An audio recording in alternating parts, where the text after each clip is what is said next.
చిన్న చిన్న విషయాలకే కోపపడుతున్నారా?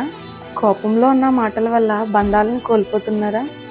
బైబిల్లోంచి ఒక 3 మాటలు నేను మీతో చెప్పాలని ఆశపడుతున్నాను. మొదటిది కోపం. మనం కోపంలో మాట్లాడే మాటల కంటే మౌనం చాలా గొప్పది. ఎందుకంటే ఆ కోపంలో మనం ఏం మాట్లాడినా ఎదుటివారిని చాలా గాయపరుస్తాము. ఎదుటివారు చాలా బాధపడతారు.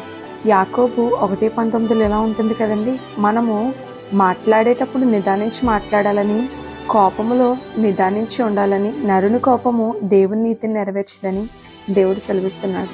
కాబట్టి కోపంలో ఉన్నప్పుడు మౌనంగా ఉందాం. రెండవది త్వరగా క్షమించడం. చాలా విషయాల్లో కోపపడుతూ ఉంటాం. ఆ కోపం విషయంలాగా మారకముందే కోపాన్ని తగ్గించుకోవాలి. ఎఫెసీ 4:26లో సూర్యుడు అస్తమించే లోపులోనే మనము కోపాన్ని విడిచిపెట్టాలని, కాబట్టి నరుని కోపము దేవుని నీతిని నెరవేర్చదని, సూర్యుడు అస్తమించే వరకు ఆ కోపం మన నుంచి వెళ్ళిపోవాలని దేవుని వాక్యం సెలవిస్తుంది. మూడవది మృదువైన మాట. ఎదుటివారు కోపంలో గట్టిగా మాట్లాడినప్పుడు మనం కూడా ఇంకా గట్టిగా మాట్లాడతాం. అక్కడ గొడవ చెలరేగుతుంది. అదే మనం మృదువైన మాటలతో మాట్లాడి ఆ కోపాన్ని తగ్గించేలాగా మన మాటలు ఉండాలని దేవుడు సెలవిస్తున్నాడు. సామెతలు 15:1లో మృదువైన మాటల వల్ల కోపం చల్లారునని దేవుని వాక్యం సెలవిస్తుంది.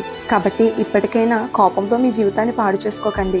దేవుని సహాయం కోరండి. దేవుడే మీ కోపమును తొలగించి మీకు నెమ్మదిని దయచేస్తాడు. ఈ మాటలు దేవుడు దీవించును గాక. Amen. God bless you all.